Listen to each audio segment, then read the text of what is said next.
En tout cas, l'idée, donc on a fait là pendant le confinement, on a eu l'idée de faire des études sur texte pour apprendre à traduire. Apprendre à traduire, mais pas faire un oupan du tout, mais à travers les versets, la traduction, à travers la traduction verset par verset, rentrer dans le contenu des versets de la Torah. Voilà. Alors, on va commencer. Donc, à la fin de Parashat Ler, alors, vous me connaissez, moi, ce qui m'intéresse, c'est que ça soit interactif. Ça veut dire, moi, j'ai rien à dire.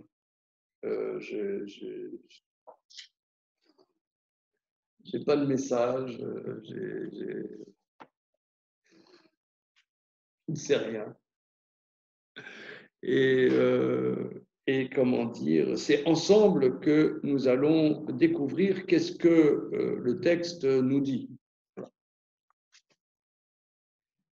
Bien. Alors, à la fin de Parashat Ler Lecha, Hachem dit à Abraham,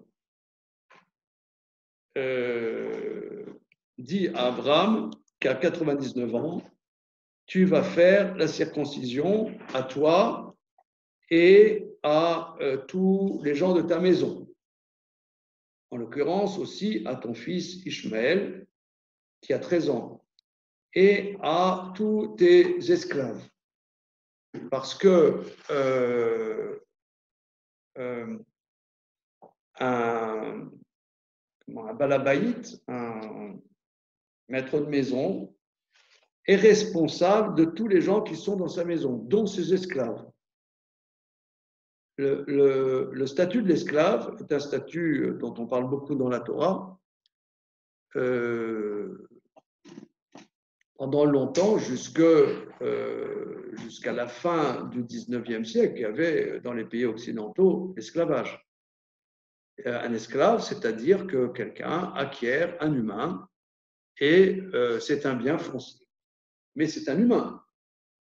On a des responsabilités à l'égard de ces esclaves et une responsabilité aussi spirituelle, que cet esclave ne soit pas idolâtre, que cet esclave respecte Shabbat, que cet esclave mange de la matzah à Pessah. Donc, si moi j'ai l'obligation de faire la circoncision, qui est l'alliance entre moi et Dieu, j'ai des esclaves, je suis aussi responsable à ce que mes esclaves soient circoncis.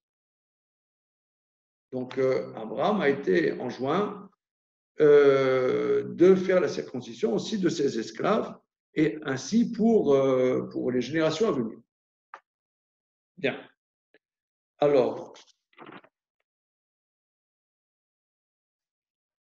regardons les deux derniers versets de la parashat Ler Lecha. Comment?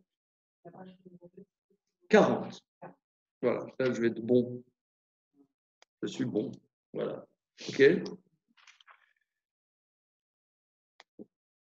Alors, notre travail, c'est de travailler le texte. Donc, on ne va pas commencer peut-être ce soir par Shalvaïra, on va voir comment ça se passe.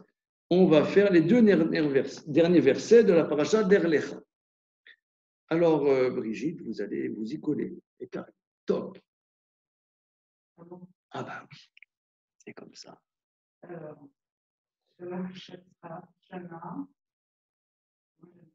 non, le verset Kavav. Vous voyez Kavav? Je vais vous montrer.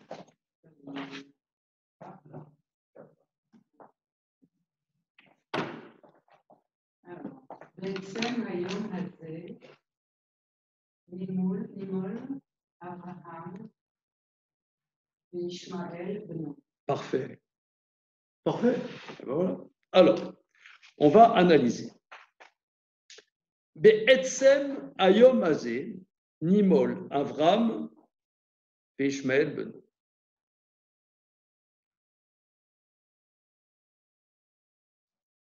Alors, comment on va traduire? Be'etzem. Etsem, on avait dit c'était quoi? Un os. Un os, n'est-ce pas, Meir? Etsem, c'est un os. Alors, be, ça veut dire dans. Mais Etsem, yom, c'est quoi Brigitte, yom? Un jour. Oui.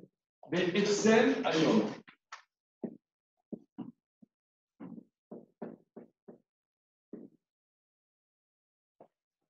Alors, be, ça veut dire dans. Hein, be, c'est dans. Etsem, l'os du jour. Qu'est-ce que ça veut dire? Ça veut rien dire.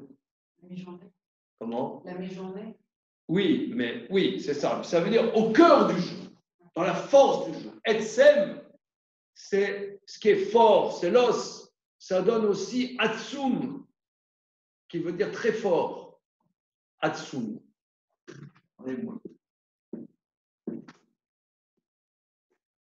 Hein? Atsum, ça veut dire très fort.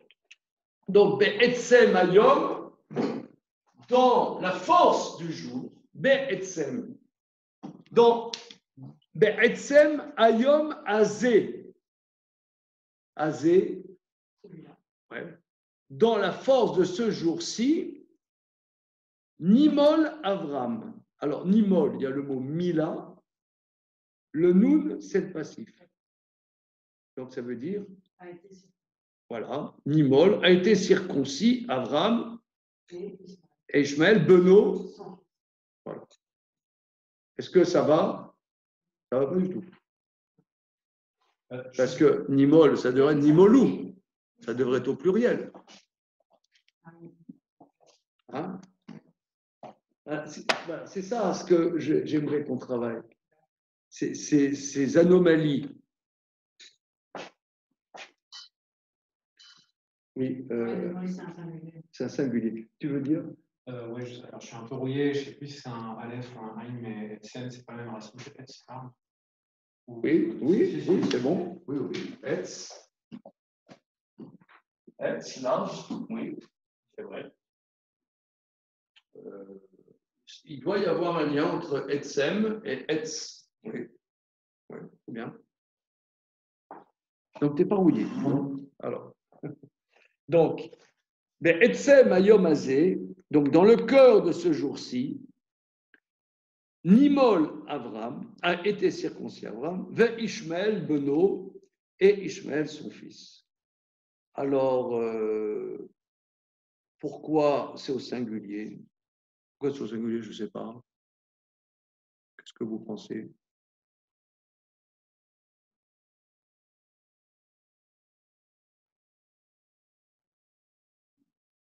Déjà, pourquoi c'est un passif?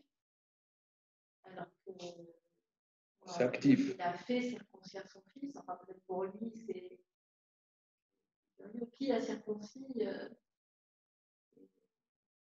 C'est vrai. Nimol, c'est passif. Hein? Après, peut-être que c'est quel était l'état d'esprit d'Ishmaël par rapport à cette injonction. Alors, Rachi explique, dans le cœur de ce jour-là, c'est le jour même où il a eu 99 ans et le jour même où Ishmaël a eu 13 ans. Rachi dit. Voilà. Bon, on pose des questions, on n'a pas toujours des réponses. Continuons le verset d'après, Ashley. Alors, Bechol, Anshe, Beito, Yelid, Bait, Miknat, Kesef, Mehet, Ben, Echar, Nimolu, Ito. Alors, Bechol et tout. Oui. Anshe. Les machines, c'est les personnes. Oui. Alors, Ish, c'est le singulier. Donc là, c'est un mot un petit peu irrégulier.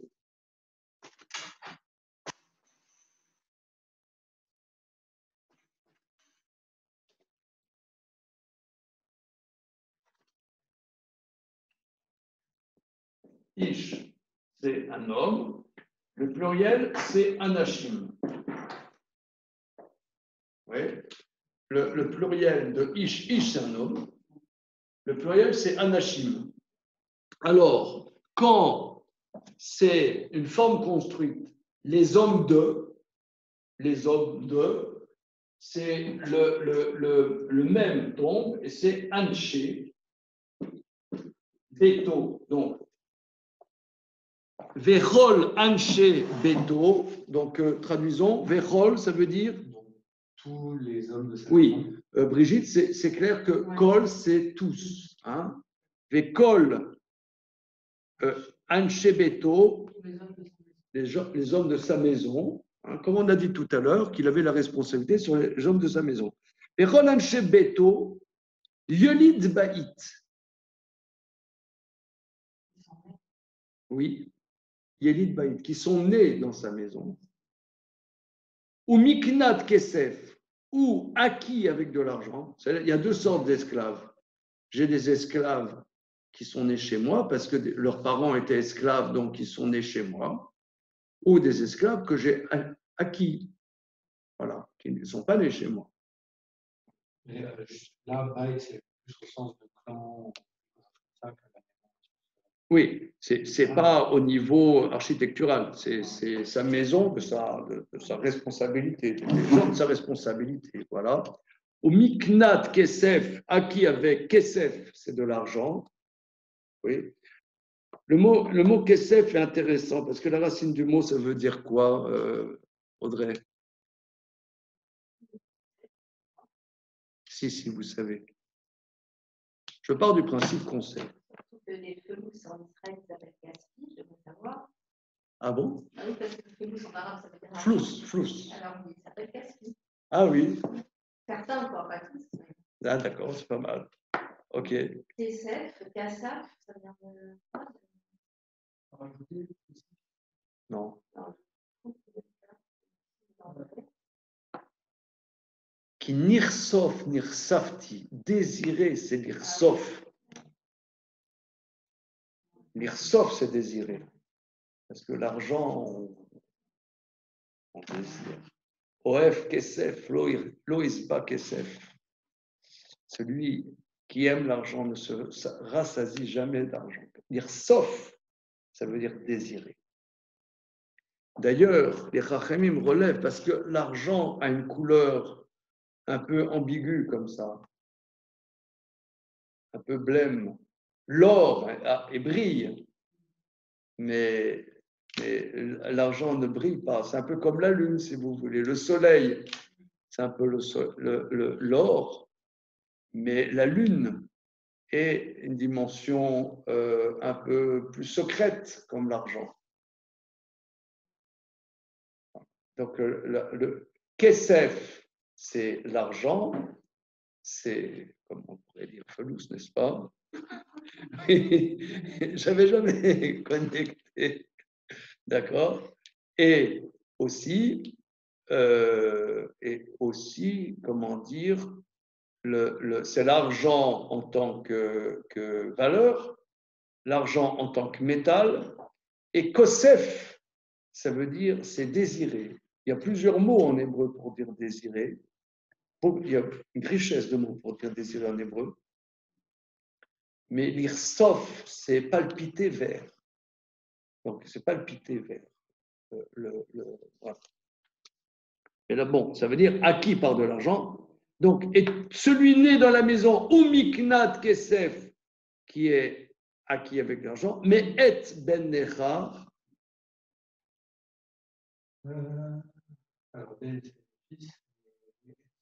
Alors, le mot est un mot très important dans la Torah.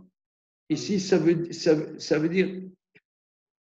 Du temps, c'est notion de temps. Non, le temps, c'est avec un aïn. Là, c'est un aleph. Et, c'est un mot un peu neutre en hébreu. De celui, mais même, c'est l'origine. Et, on pourrait dire, c'est de celui qui est ben. Nechar, c'est étranger, d'un fils étranger. Celui que j'ai acheté d'un fils étranger, de l'esclave que j'ai acheté d'un étranger. Nimolou ont été circoncis. Alors, ito, alors ça c'est le pronom personnel. Ito, ça veut dire et. On a vu, c'est un mot, par exemple, le complément d'objet est signifié par un mot qui ne se traduit pas en français, c'est Aleph Tav. C'est-à-dire Bereshit bara Elokim, et Hashamaim ve'et. Dieu créa et Hashamaim, les cieux. Et, c'est le signe du complément d'objet.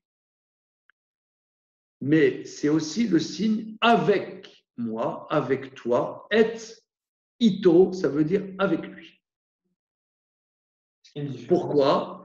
Parce que le et montre qu'est-ce qui est le principal, qu'est-ce qui est le secondaire. Donc le principal, c'est Abraham, et secondairement à lui, il y a les gens de sa maison. Donc et ito, secondairement à lui. Si on veut traduire bien précisément. Oui. Au niveau de la signification, est-ce qu'il y a une différence entre Nechar et guerre? Peut-être. Guerre, c'est l'immigré. Guerre, c'est l'immigré. Nechar, c'est étranger. C'est vraiment étranger. Il est étranger à moi. Mais c'est vrai, tu as raison, tu as l'étranger qui vient parmi nous, ça c'est le guerre. Mais celui qui reste étranger. Il y a plusieurs mots pour dire étranger. Il y a Nechar, il y a Zar, aussi, étranger. Plusieurs mots. C'est étonnant qu'on rapporte ce mot-là, étranger, et qu'il ne soit pas idolâtre, qu'il fasse sabbat. Oui. Alors, il manque quoi pour être juif en fait? Comment? Il manque quoi pour être juif? Oui, mais hier, qu'est-ce qui manque à un esclave cananéen pour être juif? Comment? C'est dommage. D'accord. Bon. Ok. Bien.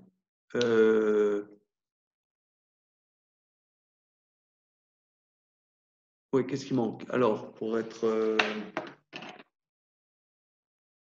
Qu'est-ce qui manque? Un esclave cananéen. J'achète un esclave au marché des esclaves. D'accord? Bien. Je n'ai pas le droit d'avoir un idolâtre chez moi. Il doit aller au migvé. Je dois faire la circoncision. Si c'est un homme, va au migvé, homme ou femme. Il fait les commandements de la Torah. Il doit respecter les commandements négatifs, faire les commandements positifs qui ne dépendent pas du temps. Mais il n'est pas juif. Il est plus goy, mais il n'est pas juif pour autant. Alors, d'ailleurs, le matin, on dit dans les bénédictions, oui, on dit chez Hassani Goy, chez Hassani Eved, qui ne m'a pas fait non-juif, qui ne m'a pas fait esclave. Si on a dit par exemple chez Hassani Eved, on ne peut plus dire chez Hassani Goy. Pourquoi? Parce que l'esclave a un niveau de sainteté supérieur au non-juif, parce qu'il est rentré dans une certaine mesure dans la sainteté. Alors, vous posez la question, quelle est la différence entre lui et un juif? Vous avez posé la question, vous répondez. Tu réponds? Oui. Déjà là, il y a exclu les mitzvot positifs donc qui ne dépendent pas du temps. Les mitzvot positifs qui dépendent du temps. Oui. Non, parce qu'une femme qui est juive a les commandements et astreinte aux commandements négatifs et aux commandements positifs qui ne dépendent pas du temps. Donc, il a les mêmes lois voilà, qu'une femme. Mais une femme est juive et lui, il ne l'est pas. Quelle est la différence? Et une esclave, comment? Une esclave femme, oui, c'est pareil. Pareil. Pareil. Donc elle est pareille que la femme juive en fait. Sauf qu'elle n'est pas juive. Alors, quelle est la différence? La mère n'est pas juive. Elle n'a pas choisi de se convertir. Elle n'est pas convertie, elle est esclave. Non, parce qu'elle est esclave, elle n'a pas choisi de se convertir.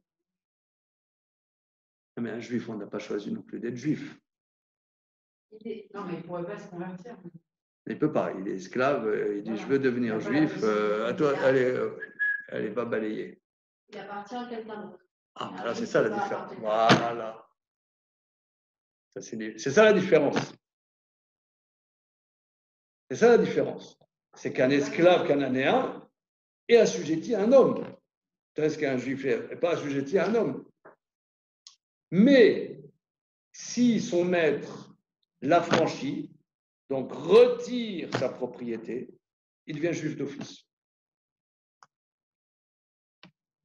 Donc, il est possible d'ailleurs que dans les familles juives, il y ait, à X génération, des esclaves affranchis, et ils ne sont racialement pas juifs, ni convertis, mais esclaves affranchis.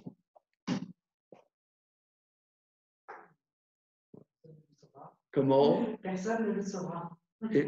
Non, pas seulement que personne ne le saura, mais ça ne pose pas de problème. Ça ne pose pas de problème.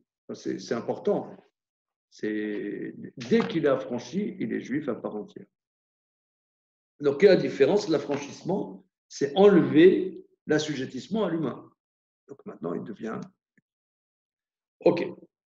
Donc là, c'est pour mettre le contexte de la fin de Parashat Lech Lecha, et c'est dans le contexte-là que nous allons voir le verset suivant. Alors, Bechavot. ויירא אליו השם באלוהים ממרא, והוא יושב פתח האוהל בחום היום. Alors, ויירא, le verbe roé, Oui. factitif. Factitif, vous dites factitif. Factitif et réfléchi. C'est fait voir. C'est fait voir. D'accord, très bien. Vous pouvez nous expliquer pourquoi? Pourquoi? Alors, avec toutes les. Parce que c'est EA, Yera. Oui. Sinon, ça aurait été Vera. Bon. Il y a le Yud déjà en plus. Bah, le Yod, c'est le futur. Non, mais c'est la localisation en fait. D'accord, qui est le Tséré. D'accord. Donc, je reprends, vous avez tout à fait raison. C'est le factitif réfléchi. Factitif réfléchi. Il s'est fait voir. Alors, est-ce que vous connaissez, Brigitte, le futur avec le vav conversif? Yera, il se fera voir. Vayera, il s'est fait voir. Hein? Yera, il se fera voir. Vayera, il s'est fait voir. Alors, elle a lui, donc c'est elle, le pronom affixe va qui renvoie à la troisième personne du singulier. Hachem, c'est le sujet. B, Eloné Mamré, donc dans la plaine de Mamré, dans les plaines. Oui, alors, on traduit dans les plaines, mais en vérité, Elon, Alon, c'est un chêne. C'est un chêne. En vérité, c'est la chênaie. La chênaie, hein. Il y a un prénom israélien, Alon. Hein, vous avez déjà. Hein, ça veut dire chêne. Éloné dans les chênes, dans la chênaie de Monsieur Mamré. Et vous, Yoshev est assis.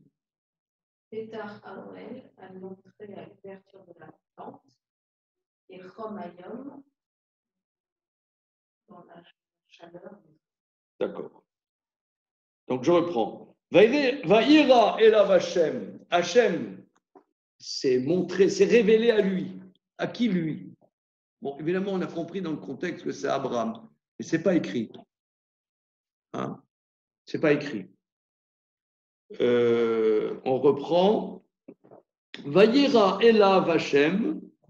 Dieu s'est révélé à lui. Be'eloné Mamré, dans la chênaie de M. Mamré. Alors, on ne dit pas à qui Dieu s'est révélé. Ve'u Yoshev. Alors, Yoshev, je sais que ce que ça veut dire Yoshev. Ani Yoshev, je suis assis, et il est assis. Pétar à Oel, donc vous avez traduit à la porte, Pétar c'est la porte, Oel c'est la tente, à la porte de la tente, Ke Chom Ayom, Chom, chaud, hein, dans la chaleur du jour. Alors, voilà. Pour comprendre, regardons le début du verset suivant, la première partie, s'il vous plaît, du verset suivant. Je continue. Oui, oui. Vanissa Enav, Vayar, Veine Shelosha, Anashim, Nitzavim Alav, Vayar, Vayarot, Ikratam, et Petach Aoel, Vaishtachu Arsa. Vanissa Enav, c'est un futur avec le verbe conversif, c'est ça? Oui. Donc, il a levé ses yeux. Vayar, il a vu. Et Veine, voici. Shelosha, 3. Anashim, personne. Nitzavim Alav, qui venait vers lui.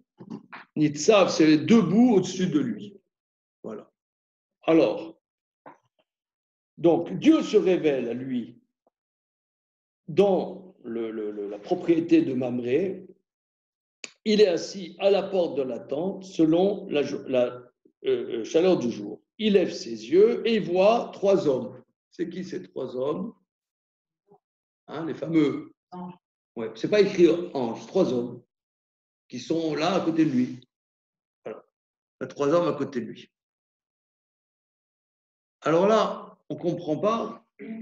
Dieu s'est révélé à lui. C'est quoi? Il fait quoi, Dieu? Il se révèle à lui, c'est quoi? Qu'est-ce que c'est cette histoire? Il fait quoi? Là, c'est pas décrit directement. Comment? Là, c'est pas décrit explicitement. Alors, et implicitement, c'est quoi? On envoie les anges. Quoi? On envoie les anges. Alors, et c'est pas écrit non plus que c'est des anges, c'est écrit que c'est 3 hommes. Ouais. C'est quoi cet amoureux? Tout se montrer, c'est vraiment fort, quoi. On attendrait vraiment une définition. Voilà, il se montre.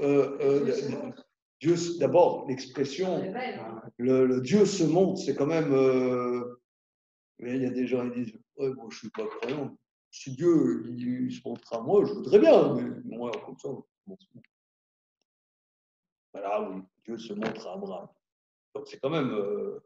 C'est balèze. Et il se montre à Abraham, et quoi? Par les Yiddish, évidemment, n'est-ce pas? On dit Vousnor, et quoi d'autre? Et alors, il se montre à lui, et alors quoi? Et top, tout d'un coup, on change, il y a 3 bonhommes qui arrivent, là, en changement de scène, il y a trois types qui arrivent, on ne sait même pas qui c'est. Et Dieu, là-dedans, qu'est-ce qu'il a fait? C'est un problème, non? Et vous attendez que je réponde. Non, je sens que vous êtes. Je sens que vous attendez. Alors, si vous voulez, moi, ce que j'aimerais, c'est qu'on se rende compte des aspérités des versets. Parce que, disons, on va regarder dans des commentaires. On a banalisé, en fait. Voilà. Disons, imaginons que. Regarde, moi, j'ai dans mon sac, je me suis. Pour me mettre un peu dans le sujet, j'ai imprimé quelques commentaires. Je peux vous dire, il y en a plein. J'ai 200 pages de commentaires sur ces versets. Donc, il y a des commentaires. Ne vous faites pas de soucis. Mais ce qui m'intéresse, ce n'est pas les commentaires. Ce qui m'intéresse, c'est le problème que le verset soulève. Le verset, on ne comprend pas ce qui se passe. Dieu se montre à Abraham. Abraham fait rien. Il est juste assis. Il est assis. Et il y a 3 mecs qui arrivent. Salut, comment tu vas? C'est mon frère. Oui. Donc on peut penser que c'est Dieu qui a envoyé les. Mais c'est des 3 hommes, on ne dit pas des anges. Vous s'écrit des anges. Comment? Ça peut être 3 hommes qui vont être inspirés aussi. C'est-à-dire que Dieu peut révéler aussi à travers ces 3 hommes. Ça pourrait avoir du sens aussi. Alors. Surtout que ça vient juste après. vous avez une âme maïmonidienne, sachez. Que ça, c'est la théorie de Maïmonide dans le Guide des Égarés. Parce que J'ai pas entendu. Le niveau est monté très haut. comment Le niveau est monté très haut. Voilà, parce que je reprends ce que dit Brigitte Lasserie, que la lecture, on pourrait donner une lecture très très bien, très simple. Dieu se révèle à lui, 3 hommes arrivent. C'est ça la vision prophétique qu'il a. Et c'est ce que Maïmonide dit dans le Guide des Égarés. Il dit qu'il n'y a jamais eu 3 anges qui sont venus voir Abraham. On n'aime pas, quand on voit ça dans le Guide des Égarés, on a envie de le foutre à la poubelle. On n'aime pas. Il dit, il n'y a jamais eu 3 anges qui sont venus le voir. Hein? Il dit, il n'y a jamais eu 3 anges qui ont mangé ce qu'Abraham lui a préparé. Il n'y a jamais eu. C'est une vision prophétique. Mais elle est pas mal, cette explication. Elle est satisfaisante au niveau du texte, vous voyez. C'est même la lecture la plus... Enfin, parce que spontanément, vous dites, vous parlez comme un... Ah, c'est ça qui est... C'est pour ça, c'est la vertu de traduire le texte. De traduire le texte et se rendre compte comme si on savait rien. On sait rien et on voit qu'il y a des problèmes. Et la lecture que vous dites, c'est la suite. Dieu se révèle à lui, toc, et il lève ses yeux. Il lève ses yeux dans la vision prophétique, et il y a 3 hommes dans ces visions prophétiques qui viennent, repatata. Il est dans un rêve prophétique. Ça, c'est bien. Et ce n'est pas ce que le Talmud dit. Le Talmud dit pas ça. Il dit qu'il y a 3 hommes qui arrivent. Et ce n'est pas du tout l'option de Rachi. Et si on ne tient pas cette option qui était bonne en soi, si on ne tient pas cette option, alors la question revient. Dieu se révèle à lui, et puis ça, on passe à autre chose, quoi. Et alors, qu'est-ce qui s'est passé? Qu'est-ce qui s'est passé? Alors, Rachi dit, regardez Rachi, bon, il écrit tout petit dans cette édition, mais il a l'intérêt que c'est dans l'écriture classique et pas l'écriture Rachi. Vayera elav Hashem, Dieu s'est révélé à lui, s'est montré à lui, les vaquers et acholé pour visiter le malade. C'est-à-dire, Dieu ne vient pas taper la discute. Enfin, il est peut-être tapé la discute, mais il n'a pas un message à lui dire. Il vient lui dire, salut, comment tu vas? Tu viens de faire la circoncision, ça doit faire bobo quand même à 99 ans. Il vient le réconforter. C'est une vision prophétique. C'est pas une vision c'est même pas une vision prophétique, c'est une proximité sympathique. Voilà. Et alors dans ce cas, le se montrer est symbolique, c'est-à-dire que c'est pas pour le sens propre, il a montré sa proximité, il a montré son empathie, il a montré. C'est le se montrer qui pose problème.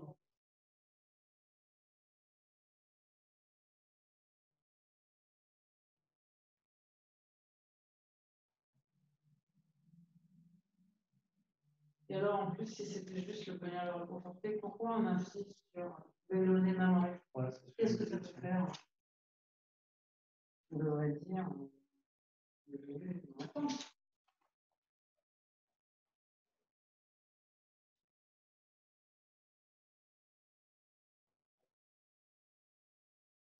Alors, qu'est-ce que ça veut dire que Dieu se montre? Qu'est-ce que ça veut dire?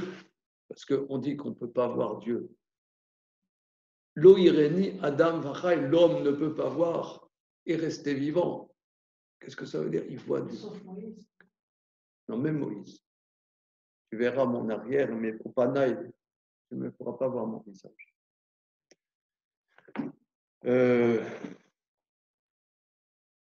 On dirait qu'il manque un mot.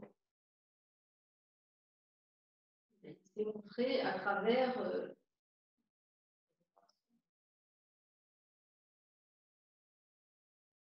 En fait, ça voudrait dire, si on fait votre avis, que les deux versets sont complètement séparés, rien à voir l'un avec l'autre, deux histoires. Si on ne dit pas comme Maïmonide, qui est l'option du Talmud. Dieu s'est venu réconforter Abraham. Ça, c'est un événement qui était assez probablement dans la douleur à l'entrée de Satan. Et puis après, Mélissa et Naria, ça, c'est encore une autre histoire. C'est notre histoire. Mais on va voir que c'est lié quand même. On va voir que c'est lié quand même.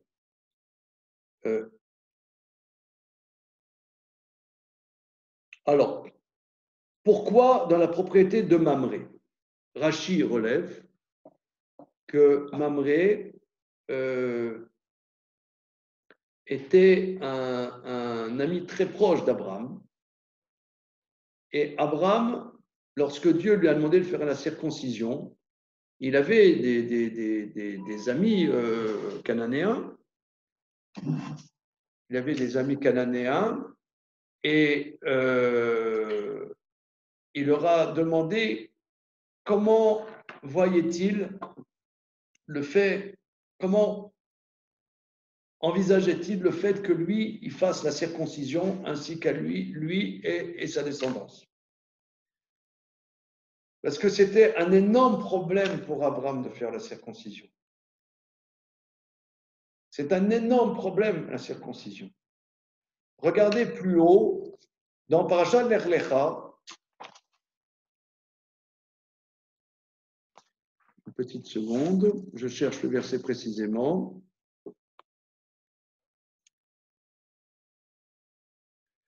Page 33. Moi, je n'ai pas la même édition. Ah bon? Moi, j'ai apporté mon livre. Ah, je sais pas si on avait... oui, alors prenez ça comme. Oui, alors je vous donne la référence. Hein. C'est chapitre Yud Dalet, verset Yud Gimel.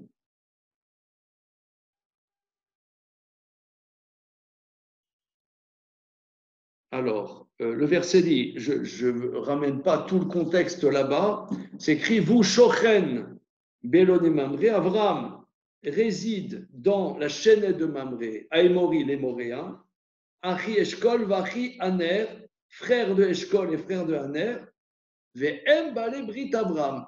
Ce sont ceux qui ont fait l'alliance avec Abraham. Donc, il avait 3 frères qui sont amis d'Abraham, des Émoréens.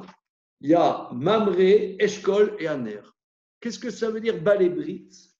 Rachid donne 2 explications. Une des explications, c'est quand Dieu lui dit de faire la circoncision, Abraham n'a pas fait comme ça aveuglement la circoncision. Il a demandé à ses grands potes, dites-moi, si moi je fais la circoncision, comment vous voyez ça?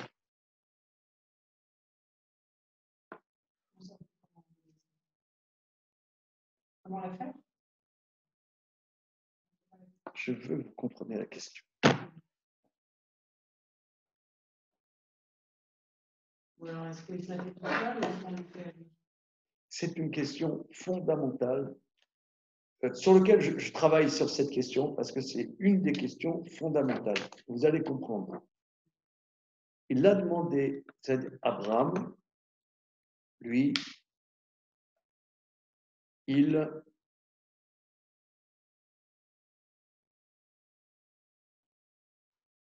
comprend qu'il faut faire connaître l'existence de Dieu un, qu'il y a un Dieu créateur et que ce Dieu créateur est proche de ses créatures et qu'il n'y a que lui qu'il faut servir et pas les idoles, pas les forces de l'univers, pas les forces de la nature, pas les idéologies. Il y a le créateur et qu'il y a la volonté du créateur. Ça, c'est ça, il a compris ça et il le transmet qu'il y a la protection de Dieu, qu'on a une relation avec Dieu, pas comme les idolâtres qui pensent qu'il y a un Dieu créateur, on n'a pas de relation avec ce Dieu créateur et que le monde est maintenant abandonné aux forces de la nature. Abraham dit non, le monde n'est pas abandonné aux forces de la nature, le Dieu créateur est impliqué dans sa création et on peut avoir un lien avec lui, qu'il y a une justice, que ce qu'on fait a un sens et que Dieu récompense ceux qui font sa volonté et demande des comptes à ceux qui enfreignent ça. Voilà. Ça, c'était le message d'Abraham. Et il a des disciples, il fait comprendre ça autour de lui. Sarah, sa femme, pareil. Voilà. Maintenant, Dieu lui dit, toi, Abraham, t'es mon pote. On va faire une alliance entre toi et ta descendance. Vous allez être la graine qui engendrera un peuple qui me servira particulièrement au sein des nations. Abraham dit, c'est contraire à ce que je veux. Il était œcuménique. Il dit, ça va faire des antagonismes. Ça va créer des antagonismes. Ça va faire qu'il y a les bons, il y a les mauvais. Il y a ceux qui sont dans l'alliance et ceux qui ne sont pas dans l'alliance. Et on a vu malheureusement. Et alors, il y en a qui vont même s'opposer à ceux qui sont dans l'alliance. Alors, Abraham, en vérité, il savait qu'il devait faire la circoncision. Il savait. Mais, et ça c'est quelque chose de très, très, très fondamental, et le Maharal de Prague développe ça systématiquement. Et pour nous humains, c'est difficile à encaisser la chose qu'a fait Abraham. Il n'impose pas ce qu'il pense qu'il est juste de faire.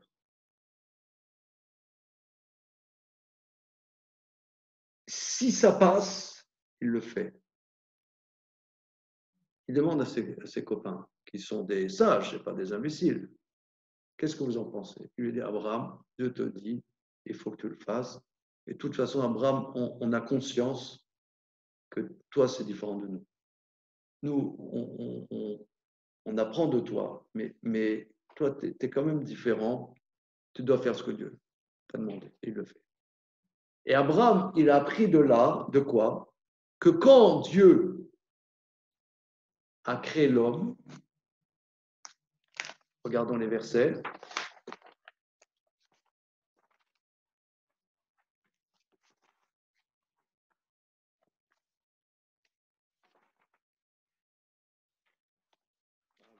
dans Bereshit, au début, chapitre 1.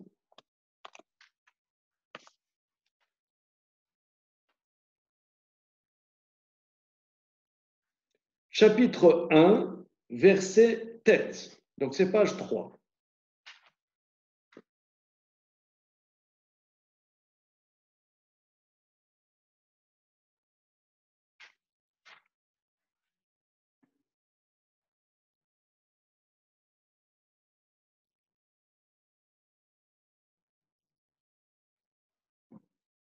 Vous voyez le verset, pas verset 3, excusez-moi, page 3, oui, une seconde, verset Kavav, pardon, verset Kavav, page 3, verset Kavav.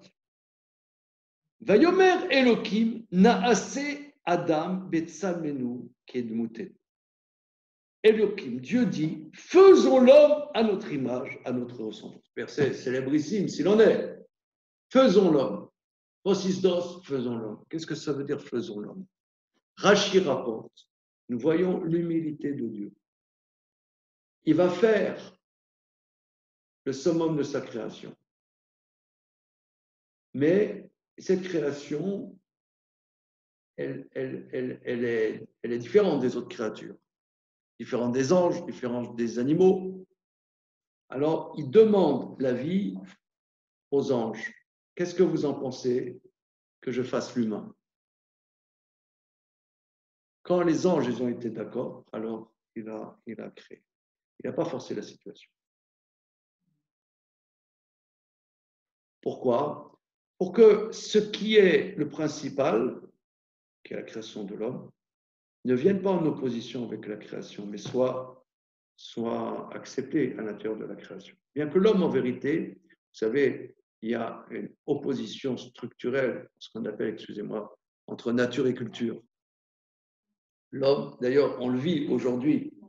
On vit aujourd'hui qu'on est beaucoup dans les Occidentaux, c'est ce qu'on appelle le spécisme. Que l'humain se targue des différents du reste de la nature. Mais c'est vrai, l'humain est différent du reste de la nature. Mais il n'est pas accepté, l'humain. Comment? Quand vous dites qu'il a fait ça pour qu'il soit accepté, mais l'humain n'est pas accepté, il s'impose, il domine, il y a même un c'est vrai, c'est vrai. Mais Rachid dit, on apprend d'ici que quand Dieu prend une tâche principale, il demande la vie de ses créatures. Abraham, il a appris de là. Il va faire une chose principale de son existence, c'est l'alliance avec Dieu. Et cette alliance, en vérité, elle met la pagaille dans la création. Elle met la pagaille. Nous, ici, en France, actuellement, Baruch Hashem, faire la circoncision, ce n'est pas un problème. Mais il y a des époques, vous le savez aussi bien que moi, des époques, faire la circoncision, c'est une prise de position courageuse. Très courageuse. Bon, chas shalom. Mais il y a des pays aujourd'hui où c'est une lutte. Ils ne veulent pas la circoncision. Mais ça a toujours été. Cette semaine. Alors, vous voyez. Et si on regarde, vous savez, après la Seconde Guerre mondiale, ici en France, dans les familles après la Seconde Guerre mondiale, faire la circoncision, il y en a plein qui n'ont pas fait la circoncision à leurs enfants. Il y en a plein. Bon, machin. Parce que faire la circoncision, c'est-à-dire, même s'il y a des gens, ils ne sont pas très pieux, mais je m'affirme comme juif. C'est s'affirmer comme juif. C'est troublant parce que ça dans les pays germaniques au XIXe siècle, après les guerres napoléoniennes, que ce soit en Allemagne ou dans l'Empire austro-hongrois, beaucoup, ils ont donné la nationalité, la citoyenneté aux Juifs. Ils avaient la possibilité alors d'aller à l'université, de devenir médecin, de devenir... Voilà. Mais une fois qu'ils avaient les diplômes, ils ne pouvaient pas exercer parce qu'ils n'étaient pas protestants. Par exemple, le père de notre cher Karl Marx, il avait fait des études d'avocat. Il ne pouvait pas exercer. Il n'était pas protestant. Il a dit, Parez-vous bien une messe, c'est fait protestant. C'est comme ça qu'ils se sont convertis, la famille. Mais c'est presque tous là-bas en Allemagne, c'était comme ça. Dans les pays de culture germanique, pas la Pologne, etc., que c'était des ghettos, etc., c'était des pays barbares. Ils avaient pas, ça protégeait longtemps encore les juifs de rester juifs. Mais dans ces pays dits évolués, ils ne pouvaient pas avancer. Ils ne pouvaient pas. Et faire la circoncision était un barbarisme. C'était assumer d'être différent des peuples évolués dans lesquels on était. Et ça, Abraham, Dieu lui demande. Il sait que ce n'est pas de la tarte. Il a confiance en Dieu, il sait, mais il a appris de Dieu qu'on n'est pas ici à faire le djihad. On n'est pas, il y a nous et les autres, non. Et il demande à ses amis, comment toi tu vois la chose? Et ils ont dit, tu sais Abraham, on sait que tu as une vocation, que tu dois assumer ta vocation, tu dois transmettre ta vocation. Ok, alors il a fait la circoncision. Et Rachi explique, quand Dieu se révèle dans cette vision prophétique, qu'on a du mal, nous, on ne sait pas, à notre niveau, on ne sait pas qu'est-ce que c'est exactement, cette vision prophétique, eh bien, Mamré a eu le mérite que ça se passe dans sa propriété. Il est associé parce qu'il s'est associé, il a encouragé Abraham à se différencier du reste de l'humanité. Donc, cette histoire de la circoncision, c'est énorme. C'est énorme. Je vais vous dire, je parle de ça avec beaucoup d'émotion, parce que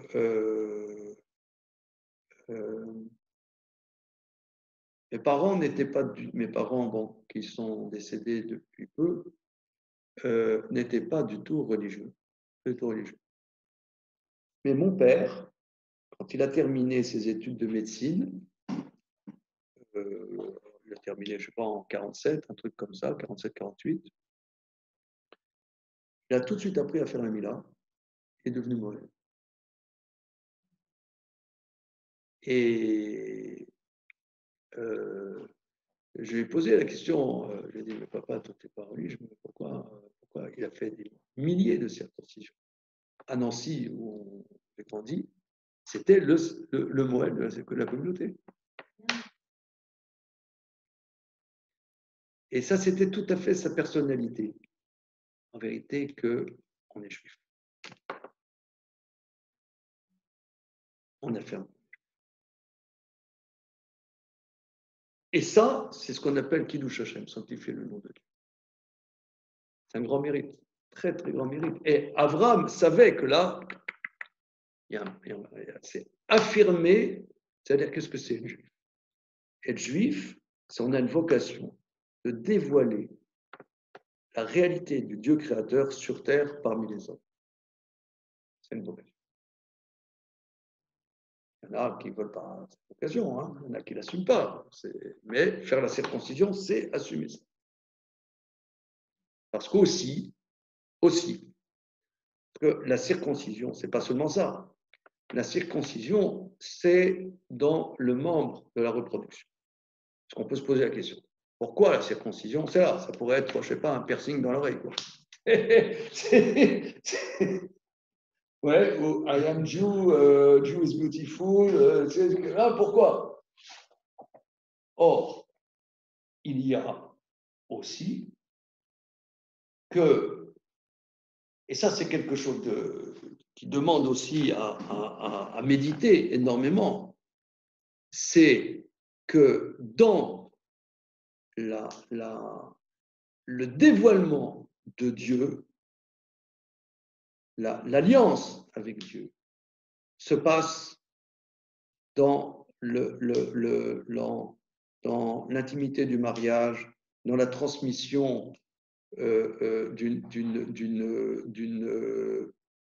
comment dire, d'une sainteté dans nos mœurs. Et d'ailleurs, c'est intéressant, vous pouvez voir que dès qu'il y a un scandale sexuel dans les médias, ils cherchent toujours que ce soit des juifs. Je pense qu'il doit y en avoir, et pas que chez les juifs. Mais inconsciemment, que des juifs soient mêlés à des choses comme ça fait plaisir à ceux qui ne le sont pas, de dire, vous voyez, vous êtes dans l'alliance, c'est pas vrai, vous n'êtes pas dans l'alliance. Vous croyez qu'il n'y a que des Epstein ou des Strauss, comment dire, Weinstein, ou alors notre brave Dominique Strauss-Kahn. Il n'y a que ces types-là. Et les autres, ils ne font pas n'importe quoi. Pourquoi c'est eux qui montrent? Me semble-t-il, parce que de manière inconsciente, vous voyez, vous n'êtes pas dans l'alliance. Mais l'alliance, en vérité, le fait qu'on véhicule que la présence de Dieu est sur terre, comment? Dans la vie dans l'intimité familiale, dans le respect familial, dans l'intimité. Et ça, c'est ça l'alliance. C'est ça l'alliance. Et Et ça remet aussi en question, remet en question parce que la liberté, excusez-moi, la liberté des mœurs, etc., c'est contre ça. C'est contre ça. Assumer la Brit Mila, c'est aussi contre une liberté dans tous les sens. Or, l'humain hébreu aussi une liberté dans tous les sens. Et là encore, il y a une bagarre. Donc, c'est un truc énorme. Et il est possible, en disant ça, quand on dit que Dieu se révèle à Abraham, il y a des commentateurs qui disent qu'en vérité, le fait d'avoir la Brit Mila donne la possibilité, justement, d'une proximité ici, de ce monde-ci, avec la Shekhinah, avec la présence divine. Et c'est ça, Dieu qui se révèle à Abraham. Dieu qui se révèle à Abraham, c'est pas forcément qu'il voit Dieu, comme on dirait, je vois ce paquet de fraises tagada, mais on a une perception, une vision vécue de Dieu dans ce monde-ci. Et on peut dire, c'est ça ce qu'il a vu. Et cette satisfaction, c'est ça qui va requinquer Abraham, qui va faire qu'à travers, à travers la souffrance et cette épreuve, eh ben, ça va lui donner du courage, un éveil, un réconfort. Alors, maintenant, OK. Donc, on comprend que ce passage, c'est un gros, comme tout passage de la Torah. Mais pour reprendre, pour synthétiser ce que nous voyons ensemble, vous voyez que c'est la lecture et de la traduction du verset qui ça secoue notre cocotier pour essayer de rendre compte qu'est-ce qui se passe ici. Il y a deux lectures. La lecture que le Dieu se révèle à lui, il y a une vision prophétique, c'est la suite, c'est trois hommes qui arrivent, ça c'est bon. Mais on peut dire autrement, on peut dire non, que juste après la circoncision, il y a une vision de Dieu. Comment se vécu justement la circoncision. Il y a une vision de Dieu par le vécu de la circoncision. On peut développer sans fin sur ce point. Excuse-moi, je dirais aussi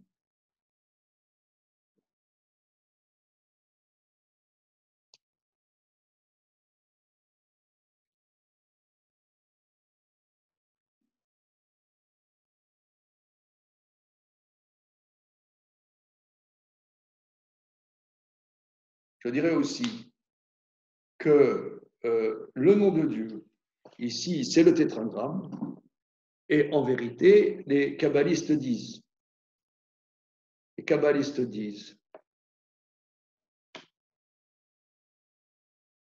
j'ai vu ça dans Rabbi Moshe Chaim Luzzatto, dans un livre qui s'appelle Adir Bamarom, que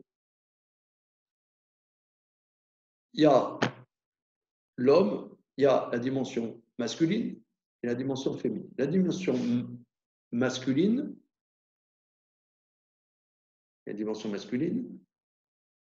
c'est le fait de donner. La dimension féminine, c'est de recevoir. Il y a deux principes dans la création. Quand Dieu crée, il crée les cieux et la terre. Les cieux donnent la pluie, la terre reçoit la pluie. La création, dès le départ, il y a une dimension de donner et une dimension de recevoir. Donner, c'est la dimension qu'on appelle mâle, recevoir féminine. Dans la circoncision, il y a deux étapes. Il y a le Moël, il enlève le prépuce, et après, il découvre le gland. Il y a Mila et Priya.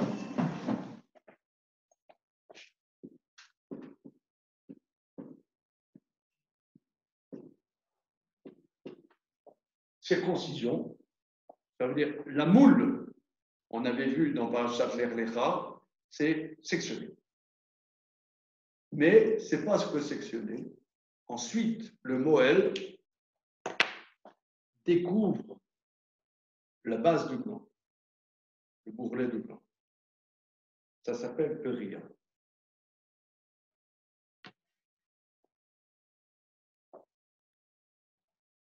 J'ai vu, je ne suis pas kabbaliste du tout, hein. C'est pas, je ne me targue pas du tout, je cherche, mais j'ai vu par hasard dans le dire à dire Bamarom que en découvrant, l'homme se met quelque part à nu et se montre une certaine faiblesse comme réceptacle. La circoncision introduit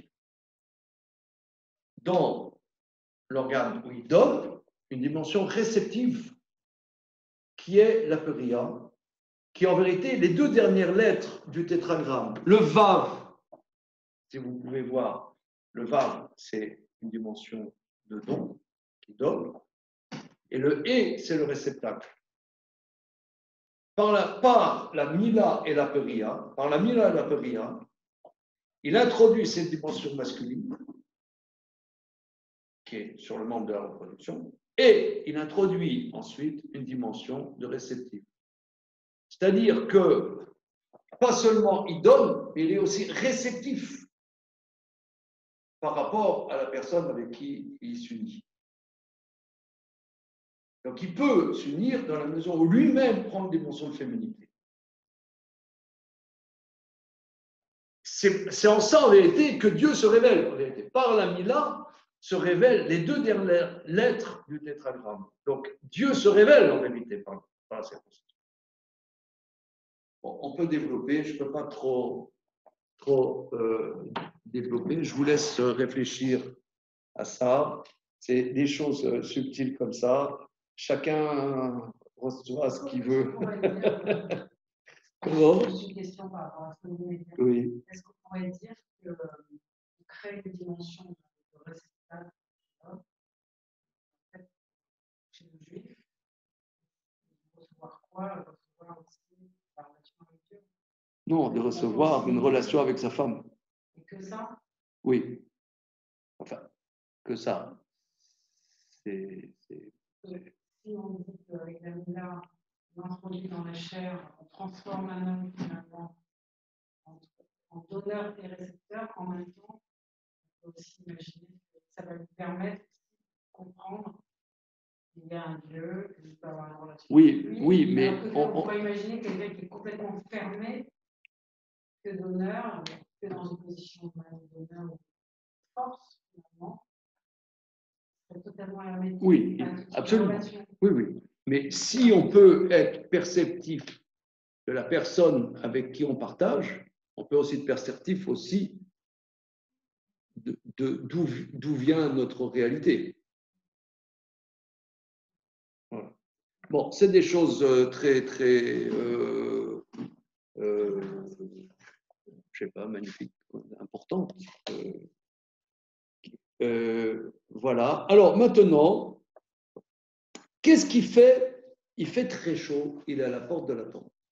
Si Rachi nous dit c'est le 3e jour après la circoncision, et troisième jour après la circoncision, commence comment dire, ça commence à cicatriser et ça fait extrêmement mal. Qu'est-ce que fait Abraham à la porte de sa tente? Voilà. Alors, les commentateurs disent, parce que Abraham, il ne pouvait pas vivre s'il n'y avait pas s'il ne pouvait pas recevoir chez lui des voyageurs. On appelle Achnasat Torchim. Voilà. Comment? Des invités. Donc Abraham, c'est le chesed, et être seul sans pouvoir donner, pour lui, ce n'est pas possible. Il est malade, et il va dehors. Est-ce qu'il y a peut-être des voyageurs? Or, Rashi rapporte le Midrash. Or, Abraham n'est pas capable, parce qu'il y a des invités, il faut leur faire le lit, il faut leur faire un café, voilà, vous voyez, donc là, c'est là, il y a la douche, vous voulez une serviette, va chercher la serviette, machin, bidule, et il n'a pas la force. Donc, pour qu'il ne soit pas dérangé, Dieu fait une chaleur absolument une canicule impossible pour qu'il n'y ait personne. Abraham, il est là, et il est déprimé. Il y a nobody. Il n'y a pas Ovrim Veshavim, il n'y a pas des gens qui passent. Il n'y a pas. Alors, comme il y a une canicule, impossible, il ne peut pas y avoir de voyageurs parce qu'il y a une canicule. Tout le monde fait dodo, sauf Abraham. Alors qu'est-ce qu'il y a? Il n'y a que des anges qui peuvent supporter cette canicule. Donc, il crée 3 extraterrestres qui peuvent supporter la canicule pour qu'Abraham fasse du chesed. Il est complètement naze, cet Abraham. Il est pété du ciboulot. Non, qu'est-ce que c'est que ça? Alors ça, c'est ce que Rachid dit sur la base de la Gemara dont traitait Baba Metzia. Donc on reprend, parce que là, c'est un truc qu'il faut vraiment, là maintenant, il faut vraiment travailler ça. Qu'est-ce que c'est que cette histoire? Qu'est-ce que c'est que cette histoire? Qu'est-ce que c'est qu'Abraham ne peut pas vivre sans avoir des gens à qui il peut recevoir chez lui? Détends-toi un peu, Abraham. Détends-toi, calme-toi. C'est quoi? C'est un. Faire, je ne sais pas, moi, un truc contre son addiction. Il a une addiction, quoi. Il est malade. C'est quoi son problème? Qu'est-ce que vous en dites?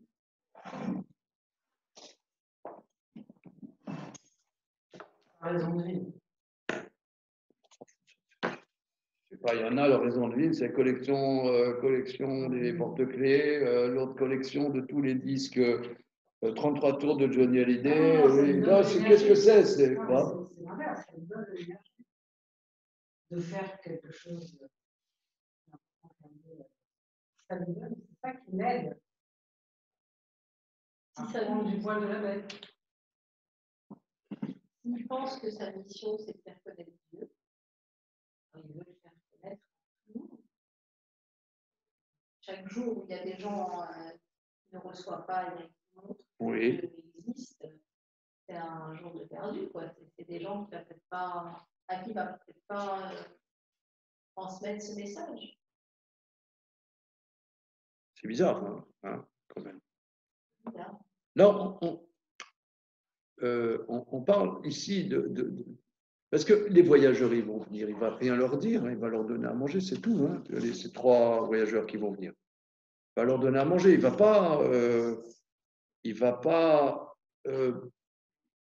pas leur faire de sa petite idéologie. On ne le voit jamais faire son idéologie. Comment? On le voit à un moment. Oui, on voit Vayita Eshel Bebersheva. Il a planté un Eshel à Beersheva. On dit là-bas qu'il a fait une auberge.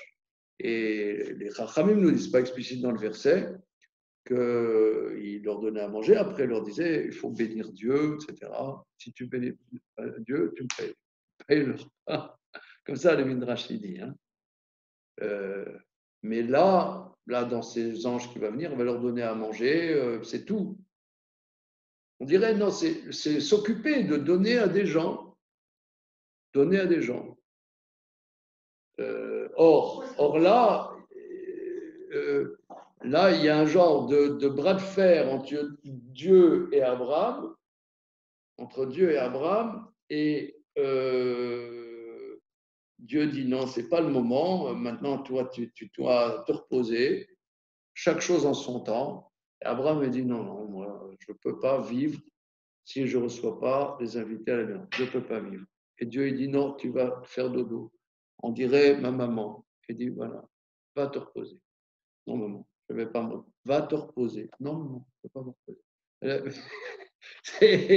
C'est Dieu dans le rôle de la maman. Non, ce n'est pas le moment. Maintenant, tu dois te reposer. Abraham, il dit non. Je ne peux pas. Je ne peux pas. Alors, il faut comprendre. Il faut comprendre. Tellement, Dieu dit non. Donc, Keromayom, Rashi rapporte la Gemara, qu'il y avait une canicule hors norme. Et Abraham reste à la porte. Keromayom, dans la chaleur de la journée. Résultat, comme c'est impossible qu'un homme se balade là, 3 extraterrestres, ils arrivent. Abraham ne sait pas c'est des extraterrestres, il va s'occuper des 3 extraterrestres. Alors, et c'est pas seulement ça. Où est-ce qu'on parle dans la Torah d'Arnasat Tochim, de recevoir des invités, de ce passage où les invités n'avaient besoin de rien? Puisque c'est des gens qui ont besoin de rien. Ils ont besoin de rien. Alors, donc, on va vous demander, dites-moi, où est-ce qu'on parle? Tu connais, HDL, la notion d'Arnasat Tochim, le mot Arnasat Au Tochim. niveau de cette notion-là, que l'objet n'a pas besoin, c'est pareil avec le rocher, c'est pareil avec l'eau, du Nil, c'est pareil avec travailler son intériorité à travers ses gestes. Même si finalement le Nil ne ressent rien, on n'a pas besoin de reconnaissance pour le Nil.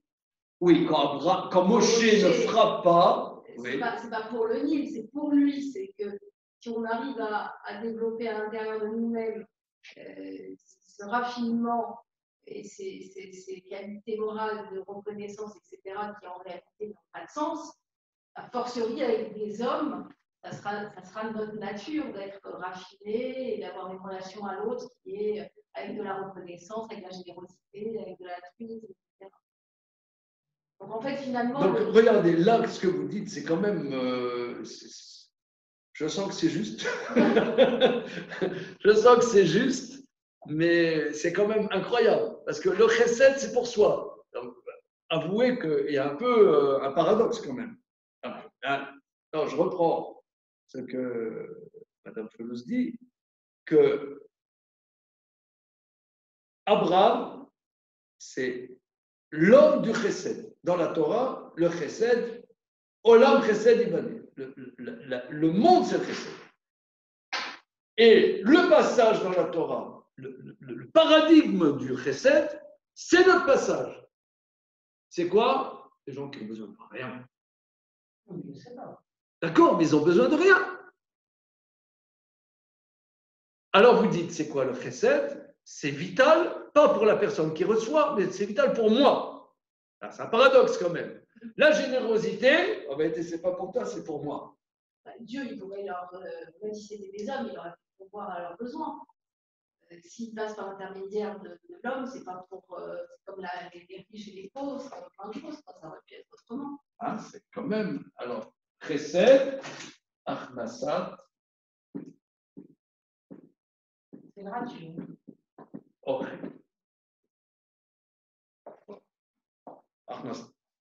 Amener chez soi des voyageurs.